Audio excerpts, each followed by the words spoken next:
तो ये है मेरा शैले। तो मैं आपको एक व्यू दिखाता हूँ इसके अंदर का। ये सिंगल के लिए है, लेकिन यहाँ पे 3 लोग आराम से रह सकते हैं। एक डबल बेड है और एक सिंगल बेड है। शायद इन लोगों का यही सेटअप रहा होगा, तो मेरे लिए इन लोगों ने चेंज नहीं किया। ये मेरे 2 बैग और एक हैंड बैग, एक फ्रीज भी दिया है और एक इलेक्ट्रिक केटल, पता नहीं काम करता है।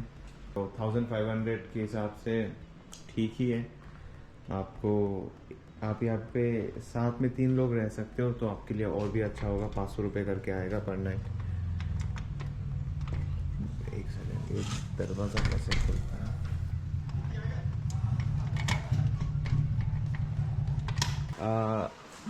इतिहास से एक और एग्ज़िट है, तो मैं आपको दिखाता हूँ। तो ये हो गया आपका मेन डोर, और यहाँ से आके आप ऐसे भी आ सकते हो। ये जो गेट है ये खुला रहता है, और बस यहाँ पे बैठे समुंदर देख सकते हो। इसका जो शोर है इनके लहरे का, इसका भी बहुत एक सुकून है। और ये समुंदर के एकदम पास है। तो अभी आप देख रहे हो कि पानी उतना सामने नहीं है, लेकिन जैसे ही शाम होता जाएगा, जैसे ही दिन ढलता जाएगा, वैसे ये जो पानी के जो आपका लेवल है वो बहुत सामने आ जाएगा। तो ये आप आराम से बुक कर सकते हो अगर आपको आना है। बहुत ही कंफर्टेबल है। तो आज शायद एक स्कूटी रेंट करूँगा। और ये जो आइलैंड है वो ज़्यादा लंबा नहीं है, बहुत ही छोटा आइलैंड है। लेंथ पे शायद 25 किलोमीटर के आसपास, जितना कि बेंगलोर पे अगर कोई बंदा अगर आप जॉब कर रहे हो तो उतना तो आप हर दिन आराम से ट्रैवल कर लोगे। तो आज शायद दी आइलैंड देखूंगा। मुझे पहले अभी देखना होगा कि स्कूटी रेंट का क्या रेट है, कि और ये 24 घंटे के लिए है कि 12 घंटे के लिए, या पर आवर बेसिस पे। फिर ब्रेकफास्ट भी नहीं किया, अभी हो रहे सुबह के 10, तो कुछ कुछ खाऊंगा। हाँ, ये एक चीज़ है जो मुझे इस जगह के बारे में बहुत ही अच्छा लगा, वो है कि ये एक्सप्लॉइटेड नहीं है।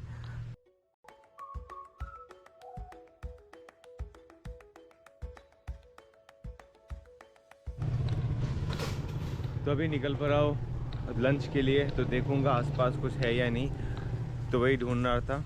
और अभी ना धूप बहुत ज़्यादा है, तो अगर आप यहाँ पे आ रहे हो, ये कोस्टल रीजन है तो ये तो होना ही है। तो आपके साथ जो सनस्क्रीन है ये सब लेके रखो। जो ये रास्ता है बहुत ही खूबसूरत है। अब देख सकते हो यहाँ पे जो एक्सेस है बीच का बहुत सामने। और ये पूरा जगह बहुत अच्छी तरीके से रखा गया है। और तो ओवर एक्सप्लोटेशन जो होता है वो तो एकदम भी नहीं है। बहुत हरियाली है, बहुत ज़्यादा है। और यहाँ पे आम भी लगे हुए। तो मैंने तो किसी से पूछा नहीं है, तो एक दफ़ा पूछ के देखूँगा कि अगर मैं एक आम यहाँ से ले सकूँ तो पैसे चाहिए तो भी ये करूँगा। मतलब एक दफ़ा पूछूँगा कि कितना। ये जगह बहुत ही पीसफुल है, बहुत ही काम है, शांत भी है।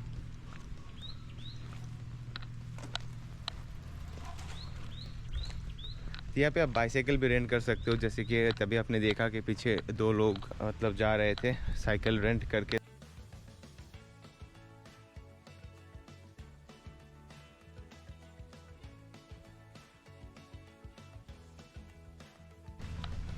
पानी तो इतना साफ है कि ऊपर से मतलब ये जो ब्रिज है यहाँ पे तो आपका जेटी आएगा। ये इतनी ऊंचाई से भी ना आपके पानी का इतना क्लियर है पानी, तो कि वहाँ से आपको मछली दिखेगा। ये छोटे छोटे मछली पूरा दिखता है जो उसका रीफ है। तो आज का प्लान तो ये है कि अभी लंच करूँगा। अभी धूप तो इतना ज़्यादा है, तो लंच करके फिर एक स्कूटी या फिर एक बाइक जो भी है, 2 व्हीलर एक रेंट करके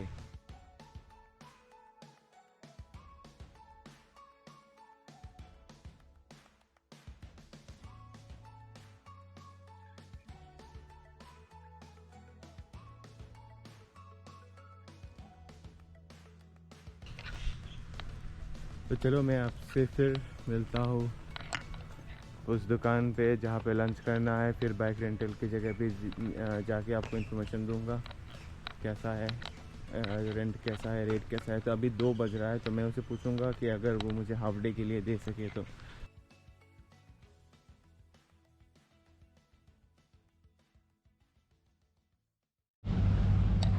तो बस अभी मैं लंच करूँगा। यहाँ पे मैंने ऑर्डर दे दिया, अगर आप देख सकते हो। ये जो है ये एक रेस्टोरेंट है, तो यहाँ पे बहुत अच्छा खासा ऑप्शन है। लेकिन आपको एक चीज़ आपको ध्यान में रखना होगा कि जब आप काइंड ऑफ नूडल्स ऑर्डर करो या कुछ भी kind of fried rice order करो, तो यहाँ पे ऑप्शंस बहुत ज़्यादा है और ये चाइनीज़ इन्फ्लुएंस है। तो ऐसा नहीं होगा कि आपने जो एक नूडल्स ऑर्डर किया है वो आपके मतलब हमारे इंडिया जैसे हो मतलब होगा। इसमें ऑप्शंस है हांगकांग करके ये सब। तो अगर मैं इंडिया का बात करूँ, चाहे हांगकांग हो, सिंगापुरियन नूडल्स हो, ये आमतौर पे एक ही होता है और स्लाइट चेंजेस होते हैं। लेकिन अगर आपने मतलब ऐसा सोच के अगर आपने मलेशिया पे या फिर साउथ ईस्ट एशिया का आप कोई भी देश ले लो, अगर आपने ऑर्डर कर दिया हांगकांग नूडल्स करके, तो फिर आपको दिक्कत होगा। क्योंकि ये हांगकांग का जो नूडल्स है वो बहुत अलग है। वो इस काइंड ऑफ क्लस्टर पे होता है ऐसे ऐसे करके, और बहुत ही क्रंची होता है। उसके ऊपर जो स्टॉक होता है चिकन का, और अगर आपने सी फूड लिया है तो सी फूड का, या फिर चिकन तो चिकन का, तो उसका स्टॉक भी होता है। तो आपको शायद अच्छा नहीं लगे।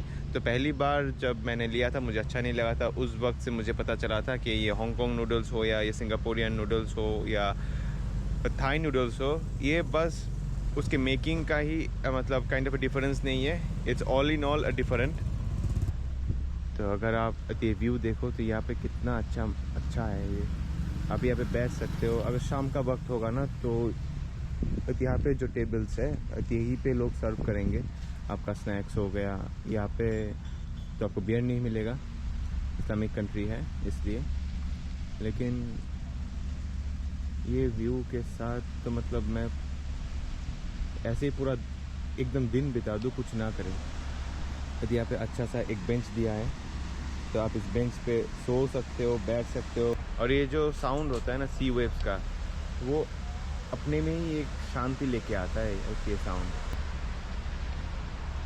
ये रेस्टोरेंट है और मैं अभी लंच करके और निकलूँगा सामने आगे, तो देखूँगा क्या है।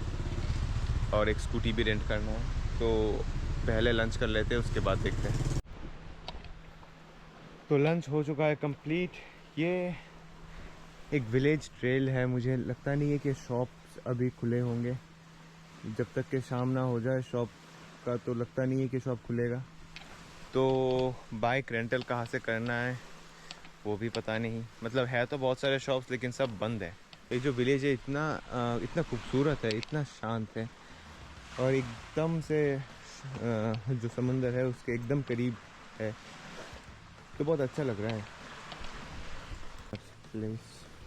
मुझे लगता नहीं है कि यहाँ पे कोई मतलब बहुत रेजिडेंशियल पर्पस से है। मेरे ख्याल से ये भी बहुत रिजॉर्ट है, शैलेट से कहते हैं। आपको कुछ जगहों पे ऐसे काइंड ऑफ टेबल्स मिलेंगे। इसका मतलब है जैसे ही शाम होगा यहाँ पे लोग सर्व करेंगे आपको। रेंटल है बाईसाइकिल। मैं देखता हूँ अगर ये रेंटल खुला है कि नहीं। नहीं, मैंने पूछा था उनसे, कोई फ़ायदा नहीं हुआ। कह रहे हैं कि नहीं, अभी ये रेंटल के लिए अवेलेबल नहीं है। तो लगता नहीं है कि रेंटल मिलने वाला है बाहर कहीं से। व्यूज़ इतने अच्छे हैं, इतने खूबसूरत है यहाँ पे। सारे नज़ारे इतने अच्छे हैं कि आप कहीं पे रुक जाओ, आपको बहुत मतलब एक प्लीजेंट सा फील होगा।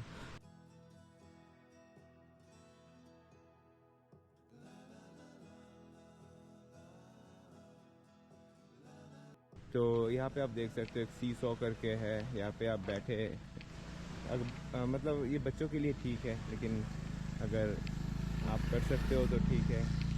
इसका जो सेटअप है ना मुझे बहुत ही अच्छा लगा। ये देखो यहाँ पे 2 टायर्स है, ताकि जो बम्पी हो यहाँ पे, जो बंदा यहाँ पे बैठेगा वो बम्प करे इधर से। मतलब इंस्टाग्राम पे अगर आपको फ़ोटो डालना है तो ये तो मतलब बहुत ही अच्छा जगह है, और बहुत कुछ कर सकते हो यहाँ पे।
देखो यहाँ पे भी अच्छा खासा एक सेटअप है। यहाँ पे एक हैमॉक लगा हुआ है।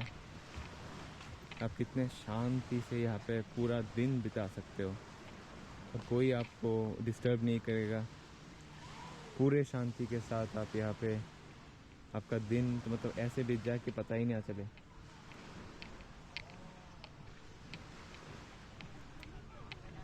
लेकिन अफसोस ये है कि जाना तो पड़ेगा फिर वापस। 2-3 दिन का ही ये ट्रिप है। जब मैंने स्नॉर्कलिंग किया था फिलीपींस पे, वो भी बहुत ज़्यादा अच्छा था। तो उसके कंपैरिजन पे तो मैं आपको बता सकूँगा कि कैसा रहा मेरा एक्सपीरियंस तियोमान पे स्नॉर्कलिंग का। फिर अगर आपको स्नॉर्कलिंग करना है फिर आप चूज़ कर सकते हो तियोमान या फिलीपींस। लेकिन फ़िलीपींस का बहुत ज़्यादा अच्छा था। उस समय मैं वीडियो तो बनाता था लेकिन नॉट एज ए प्रेजेंटेबल वे पे नहीं बनाता था।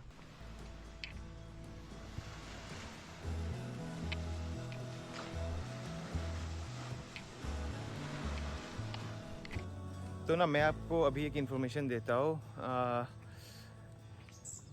इन्फॉर्मेशन ये है कि अगर आपको स्कूटी रेंट करना है आप कर सकते हो और ये अच्छा भी है एक तरफ से। लेकिन अगर आपको स्कूटी रेंट नहीं करना, क्योंकि ये बहुत एक्सपेंसिव है, 1500 रुपये एक दिन के लिए मेरे ख्याल से बहुत ज़्यादा एक्सपेंसिव। और ये जो ट्रेल है एक काइंड ऑफ वॉकिंग ट्रेल है इस साइड पे। अगर आप एक सेकंड मैं आपको दिखाता हूँ। ये जो आप मेरे पीछे देख रहे हो कि यहाँ पे एक काइंड ऑफ हिल है, तो हिल के उस साइड ही एक काइंड ऑफ दूसरा एक विलेज है जिसका नाम है जुआरा करके। एक रिजॉर्ट भी है, एक टार्टल रिक्रिएशन सेंटर है। तो अगर आपको वहाँ पे जाना है आपको काइंड ऑफ जीप लेना होगा।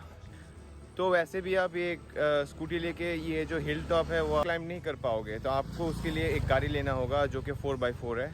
अगर आपने उस साइड पे कोई रिजॉर्ट लिया है और आपका जो जेटी इस साइड पे है, तो उस रिजॉर्ट से आपके लिए फ्री पे एक गाड़ी भेजते हैं ये लोग। तो ये सबको लेके, क्योंकि इसका जो टाइमिंग होता है आपके फेरी का वो सेम ही रहता है। तो अगर यहाँ पे कोई आएगा तो हर कोई एक ही टाइम पे आएगा, तो इसलिए उस साइड का जो रिजॉर्ट होता है रिजॉर्ट से ही एक गाड़ी भेजते हैं लोग, तो आप फ्री में वहाँ पे जा सकते हो। लेकिन अगर आपको यहाँ पे रह के अगर वहाँ पे जाना है तो आप पैदल तो जा ही नहीं सकते, और स्कूटी लेके या बाइक लेके, क्योंकि शायद उतना पॉसिबल नहीं है, क्योंकि जो अप है जो हिल है बहुत ही स्टीफ है। तो आपको एक 4x4 जो जीप ही आपको हायर करना होगा। कुआलालंपुर से अगर आना चाहो 6 घंटे का बस राइड आप कुआलालंपुर से मर्सिंग तक, फिर मर्सिंग से 3 घंटे का बोट राइड आपके आइलैंड तक। और इसको छोड़ के एक और ऑप्शन भी है जो बहुत फीजिबल है, जो बहुत इजी है, उसका प्राइस भी उतना ज़्यादा नहीं है। तो अगर आप ये देख रहे हो तो ये है एक रनवे। तो ये जो ATR होते हैं स्मॉल एयरक्राफ्ट, उसके लिए ये बना है और इसका प्राइस कुछ 200 से 300 रिंगिट के बीच होता है। सो 4000 से 4000 to 6000 के बीच होगा इसका प्राइस। तो इस एयरपोर्ट का नाम तो मुझे फ़िलहाल पता नहीं, लेकिन मैं अपने सामने किसी दुकान से पूछ के मैं आपको बताऊंगा। तो मैं आपको किसी सामने वाले किसी लोकल से पूछ के मैं आपको इन्फॉर्मेशन दे दूंगा। शायद जब कल मैं जो स्नॉर्कलिंग ट्रिप के लिए निकलूँ तो जो बंदे होंगे उसके पास अच्छा खासा इन्फॉर्मेशन होगा इन सब को लेके। लेकिन ये एक और ऑप्शन है जो मुझे पहले पता नहीं था। अगर पता भी होता तो भी शायद मैं ये ऑप्शन नहीं लेता, क्योंकि मेरे लिए ये ठीक था। मैं एक दिन रुका था मर्सिंग पे, और मर्सिंग भी बहुत प्यारा जगह है। वैसे तो एक दिन से ज़्यादा रुकने का कोई मतलब नहीं है, लेकिन फिर भी वो ऐसे मेरा कोई प्लान भी नहीं था, लेकिन वो 5 बजे का जो फेरी था वो छूट गया था, तो इसलिए मुझे एक रात रुकना पड़ा। तो आपने वो वीडियो अगर देखा होगा तो मैं आपको अपडेट करूँगा। और आप यहाँ पे देख सकते हो कि यहाँ पे काइंड ऑफ एक्वेरियम है, तो एक छोटे छोटे तो बाइक के साथ एक और काइंड ऑफ ट्रेलर लगा के आराम से लोग हो गए, सामान हो गए, तो आप कैरी कर सकते हो। विलेज है, बहुत ही पीसफुल है और बहुत ही मतलब से पोल्यूशन फ्री है। तो यहाँ पे इतने ज़्यादा अगर कार्स और व्हीकल चलेंगे तो ये ठीक भी नहीं होगा। तो जो 2 व्हीलर्स है, बाईसाइकिल है और जो स्कूटी है जो हम इंडिया में कहते हैं मोपेड, तो मोपेड के साथ एक और काइंड ऑफ ट्रेलर उसके लेफ़्ट साइड पे 3 लोगों ने ऐड कर लिया है। तो उससे जो सामान हो गए, पैसेंजर्स हो गए, तो सब आराम से कैरी हो जाता है। तो ये आज का दिन ऑलमोस्ट ख़त्म होने को है। तो अभी बहुत एग्जॉस्टेड हूँ क्योंकि पूरा दिन मैं ऐसे ही पैदल चलता रहा और काफ़ी अच्छा भी था। अभी सनसेट का टाइम है तो आपको सनसेट भी दिखाऊंगा बीच से। तो आप देख सकते हो होती है सेटअप। यहाँ पे एक झूला भी है, चेयर्स भी है, बेंच भी लगा हुआ है, लॉग्स भी तो कुछ लॉग्स भी बने हुए हैं लोगों को बैठने के लिए। तो ये बहुत ही अच्छा है। तो मैं इसके बारे में कह रहा था कि अगर आपको कुछ कैरी करना होगा तो ये बहुत ही ज़्यादा अच्छा ऑप्शन है। फिर आप यहाँ पे देख सकते हो, यहाँ पे बैठ के आप पूरा सनसेट का एंजॉय कर सकते हो आराम से बैठ के।